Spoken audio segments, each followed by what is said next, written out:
Alright, so originally this video was going to start off as a top 5 list, but I decided instead to take this in a slightly different direction and discuss with you guys what sort of Monster Taming Direct submissions are, I guess you could say, the cream of the crop. Now, if you don't know, the Monster Taming Direct was an event that took place on this channel on December 23rd, where we had a live premiere for an hour, and is still up on the channel right now if you'd like to watch it. That being said, with it being the first Direct, I did have a bit of a challenge trying to explain what types of content we were looking for the event, because there wasn't really anything to compare it to other than, I guess, the namesake inspiration, that being the Nintendo Direct. Now that the Direct is out, we sort of have a bar set that we can utilize as an example of what sort of is expected for this type of event. So in this video, I want to go over some of the best submissions, not from a which game I think is the best or which update I think is the coolest perspective, but rather which types of submissions really broke the mold and stood out despite how popular or niche any given game is. What this video will do is act as a good resource for future developers that want to submit their content for the next Monster Taming Direct, and it'll also give you guys an idea of what to expect moving forward with future presentation. I'm also making a rule for myself. I'm not actually going to go back and rewatch the Direct before putting this video together, because I do believe that the games with the submissions that really stood out will naturally be in my memory, and obviously this is going to be biased since I have personal preferences, but I do think that the games that really stood out.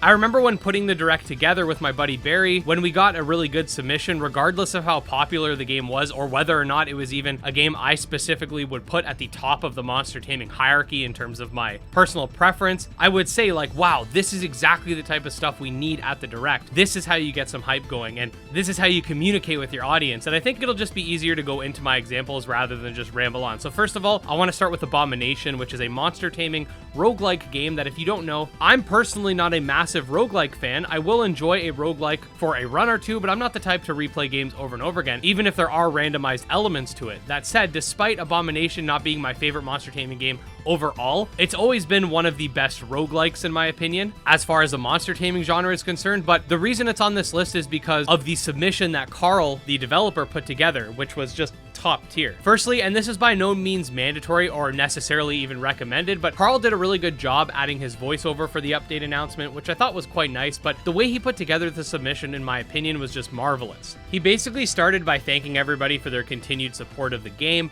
discussed a little bit about the past few updates and that it's been a good run, but it's time to wrap things up. Then he goes into a final secret that, hey, I'll wrap things up, but after I squeeze in some more content, that being a monster taming crossover with Disc Creatures and Disc Creatures World. This in and of itself was enough of a reveal to put on my list of best submissions, just because crossovers are something that I definitely think the genre needs to see more of, but I have a whole video talking about that, which will be linked below. The submission itself also did a really good job of getting its point across, didn't linger too long, and had a nice reveal at the end. So this is exactly the type of update content that I think is great for the Direct. Likewise, I think Coromon brought forth a really good teaser trailer for the upcoming mobile demo and eventual mobile release. Nothing too crazy was showcased in terms of gameplay or anything like that. It was actually entirely non-gameplay, but it did manage to quickly get across the point that Coromon mobile is coming, a demo update is coming, skins are coming, a bunch of other stuff is coming, we got some new Coromon, etc. I should have probably mentioned this earlier, but I will be breaking this video up into different categories of submissions, which include teasers, update announcements, trailers, showcases, etc. Abomination is a great example of what is the golden standard for update announcements, I guess you could say, and Coromon is a great example of teaser content. With regards to new trailers that were showcased for upcoming games, I think that most of the trailer submissions were absolutely great, so I don't have a specific one to outline here, but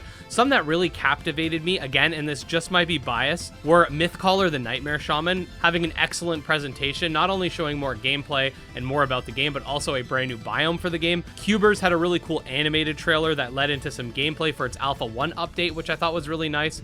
Adore had a trailer that announced the game was coming soon, but also for the first time ever announced that consoles are confirmed, which again, this is exactly the type of stuff we love to see at the Direct, because it's all about exclusive announcements, which really allows a game announcing said exclusive content to shine. I remember the Biomancer developer had a really cool trailer showcasing some of the early stages of the game, and they were actually by far the earliest developer to actually submit anything, which was also really nice. The Pry Into the Void trailer was downright epic with an amazing soundtrack and had some really cool visuals, and you guys get the point. There were a ton of trailers, and honestly, I think the vast majority of them were exactly the type of submission submission I was hoping for, given each game's varying state of development. Finally, we have showcases, which let me just explain a little more detail about what I mean here. Basically, some games will showcase a specific feature within it and kind of dive into it. We saw that with Moonstone Island and its guide to taming psychic spirits. Dokimon showcased the shiny system present within the game. These were both showcases that included voice and honestly were really cool. But you can also include the sort of monster reveals like we saw with the opening act, Lumentale doing a trailer for one of its monsters specifically, showcasing it in battle, some epic new music, and noting the release date of the Kickstarter campaign. I honestly think that all of these were good, and it outlines that you can have non-verbal or verbal showcases. Especially, I think the Lumentale showcase was like the golden or platinum standard for these types of non-verbal showcases. Developers oftentimes will show new monsters. I mean, they end up being showcased in Monster Tamer News every week, but this monster presentation and feature presentations from Lumentale, Moonstone Island, and Dokimon were definitely like a level above just a simple reveal. We do actually have a final category, and originally there were supposed to be 2 of these at the Monster Taming Direct, however, one of them kind of just pulled out last minute. But I am talking about game reveals, and that's why I actually had new games pluralized in the original Direct post, was because there were supposed to be 2. But anyways, pretty much any brand new game reveal is going to be a pretty epic addition to a Monster Taming Direct, especially if it's like the first time that game's ever been showcased and the game's looking good. But I think Digital Tamers 2 did a really good job at teasing its sequel. Now, this doesn't mean I'm going to share your textual dump of a game idea you have, nor does it mean I'm going to showcase your early alpha game that still has squares and circles instead of actual art.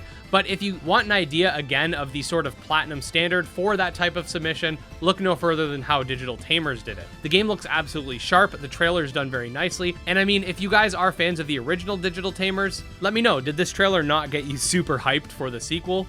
But yeah, that's pretty much what I wanted to share here. Like I said originally, I was going to make a top 5 sort of video, but given the fact that so many submissions had their own unique stipulations, development progress, etc., I thought that this was more of a fair way to get my point across about the types of submissions we're looking for the Monster Taming Direct, should any future participants be watching, because the Monster Taming Direct is here to stay, and it won't be long before we start preparation for the next one. With that being said, let me know in the comment section what your favorite showcases were for the Monster Taming Direct. I don't mean for this video to sound like snooty or anything if it does. Like I'm just looking down my nose saying, oh, you need to make your submissions look as good as these or anything like that. The whole point is that the Direct is like this big event that's supposed to celebrate the genre, and you can really see in the Direct itself which developers went the extra mile to put in an insane amount of effort, and I think it speaks for itself. But anyways, guys, if you are a fan of monster taming games, definitely like and subscribe to the channel. You can check out my Discord, Twitter, Patreon, all that fun stuff linked below. Special thanks to the patrons, especially Jim Hamilton, Drow Ghost, Dark Persona, and Exodus, and we'll see you again. Peace.